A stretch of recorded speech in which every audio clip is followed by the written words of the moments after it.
Olá, neste argumento eu vou entrevistar o senador Eduardo Braga, líder do governo no Senado. Nós vamos conversar sobre o significado dessas manifestações que dominaram recentemente 10 capitais brasileiras, surpreendendo toda a nossa sociedade. Senador Eduardo Braga, como é que o senhor interpreta essa movimentação, especialmente de jovens, com uma pauta bastante diversificada, com um estilo também bastante novo na realidade brasileira? Como um movimento novo, absolutamente representativo de um país que está em transformação. O Brasil vem mudando e vem mudando para melhor. E o que nós assistimos no dia de ontem é exatamente uma juventude que tem acesso a uma plataforma tecnológica chamada internet de banda larga móvel, mobilizar-se em torno de questões que afligem toda a população, de uma pauta difusa de interesses que vai desde a questão da mobilidade urbana, do transporte coletivo de massas, a questão da saúde pública, a questão da segurança pública, a questão da transparência, da ética, do combate à corrupção. Portanto, creio eu que este movimento, que foi um movimento importante e que marcará um novo tempo e uma nova etapa no país, mostra que a mobilidade econômica que vem acontecendo na última década alcança, neste momento, uma mobilidade social. E essa mobilidade social demanda mais ações de políticas públicas, mais respostas. É preciso fazer mais, responder de forma mais eficiente e de forma mais rápida. E, ao mesmo tempo, é preciso ter, e nosso governo, o governo da presidenta Dilma, demonstrou isso de forma inequívoca, humildade para ouvir, respeito aos movimentos para compreender que esses movimentos são legítimos e que não se confunda os movimentos legítimos com vandalismo, que é um movimento isolado, minoritário, absolutamente sem representatividade e que deve ser combatido pelo Estado Democrático de Direito, mas respeitando e reconhecendo a importância e a expressividade do movimento que as ruas ontem mostraram para todos nós. Uma das características do movimento é o apartidarismo. Eles não querem ninguém com partido, nenhuma bandeira, colocam mesmo para fora quem esteja com um discurso partidário. Um dos motes, inclusive, cantado aqui na manifestação em Brasília, foi: o povo unido governa sem partido. Como é que o senhor vê isso? Como é que pode ser feita política sem partido? Veja, o que nós estamos vendo é um movimento, como eu disse, novo, que ainda precisa ser compreendido, estudado, mas não significa que ele não deve ser ouvido e não deve ser respeitado. É claro que não existe forma de democracia sem partido. Não existe forma. A representatividade democrática, ela é absolutamente necessária para a representação do voto. Senão, nós criamos um grande movimento anárquico. A anarquia, e a anarquia entre aspas, no bom sentido, fez parte do movimento, porque ali tinham pessoas que estavam protestando sobre segurança, tinham pessoas que estavam protestando contra a mobilidade urbana, tinha pessoas protestando contra o transporte coletivo, tinha pessoas protestando contra a saúde pública, a transparência, o combate à corrupção. Enfim, ali era um movimento em que todos aqueles que queriam reivindicar algo, que queriam contestar algo, estavam indo espontaneamente e não por um comando ou por uma pauta definida. A pauta não estava definida.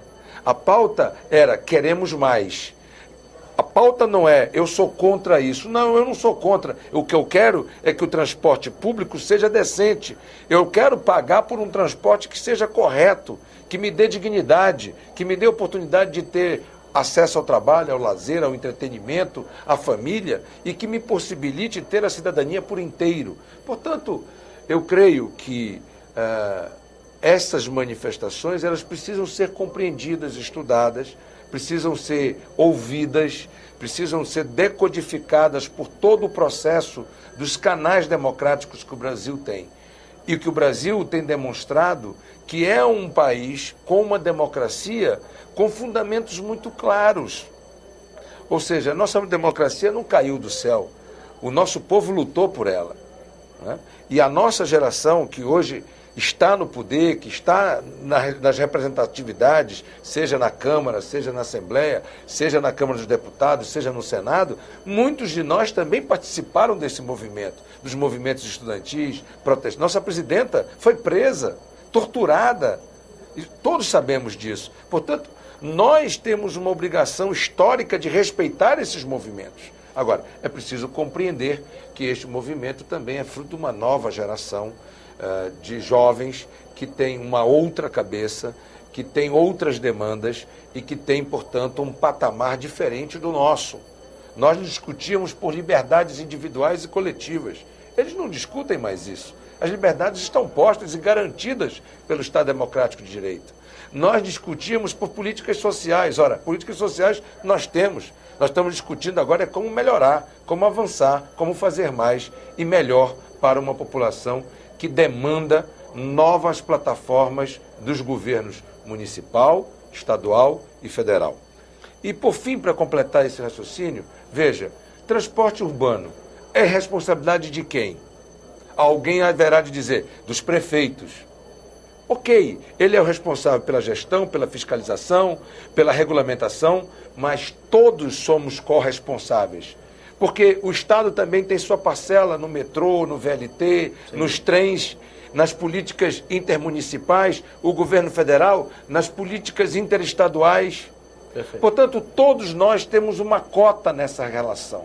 O governo federal também tem políticas que precisam ser implementadas no transporte urbano, de desoneração, de opções de investimentos, seja por PPP, por concessões, etc. Ou seja, o que a população quer não é que se identifique e medalhe um culpado, é que nós possamos todos entender um conjunto do grito das ruas. É preciso fazer mais e melhor pelo transporte urbano. É preciso fazer mais e melhor pela mobilidade urbana. É preciso fazer mais e melhor pela segurança pública. A cargo dos estados, mas que a União e o Executivo não podem deixar de compreender que precisamos executar mais do orçamento, precisamos colocar mais recursos, idem na saúde pública. E assim estamos amadurecendo uma democracia no nosso país. E o senhor não acha que é chegado o momento de se debruçar também sobre instrumentos que reformem a forma democrática de se fazer política, talvez com novos instrumentos, plebiscitos, referendos, incrementar mais ainda a iniciativa popular? Ou seja, a reforma política não volta à pauta nacional após essas manifestações? Eu creio que a reforma política precisa efetivamente vir para o topo da agenda. Mas esse é um movimento tão novo, tão inovador, não é? Com características tão peculiares e novas, que não dá para dizer que o plebiscito ainda é instrumento para essa população. Porque, veja, eu estava olhando ainda há pouco as mídias sociais e na minha cidade está sendo marcado um movimento para o dia 20, em que neste momento, no Facebook do movimento, já tem 29 mil manifestações de que comparecerão a esse movimento. Percebe? Então, plebiscito de que forma, se nós temos uma adesão e um plebiscito quase que instantâneo, em tempo real, nas redes sociais? É preciso compreender mais, com profundidade, o movimento social, né? Portanto, nossos sociólogos, antropólogos, terão que estudar isto, porque este é um movimento novo. A meu juízo, e com muita humildade, quero dizer ao telespectador, fruto de uma população e de uma juventude já herdeira desta mobilidade econômica e social que o país vive. A frase que eu mais ouvi nas últimas 48 horas é que o Brasil é um país em transformação. E um país não é feito apenas pelas instituições. ela é feita principalmente de gente, ela é feita principalmente de povo. Portanto, se o país está se transformando, está mudando, é preciso entender que o povo mudou, que o povo está se transformando. E isso tem uma profundidade para que as instituições consigam manter a legitimidade das representações e, ao mesmo tempo, para que os governantes compreendam que este não é um recado direcionado ao governante A, ou ao governante B, ou ao governante C. Este é um recado que está sendo dado para o conjunto dos governantes, para o conjunto da sociedade e para o conjunto das instituições. Esse recado também está sendo dado para as nossas universidades, para as nossas escolas públicas e privadas. Eu quero dizer que tenho muito orgulho de estar podendo viver um momento tão rico, tão inovador e tão virtuoso para o futuro. Agora, é preciso separar aqui que se de um lado nós temos tantas questões que entusiasmam sobre isso, separar movimentos de vandalismo, claro, que representam uma minoria inexpressiva, perfeito, que não é a gênese do movimento, que está ali muitas vezes pegando carona nesta movimentação social importante da nossa juventude e que de repente resolve enfrentar os direitos individuais, os direitos coletivos, a propriedade privada, a propriedade pública, o patrimônio público, com absoluto de respeito à democracia.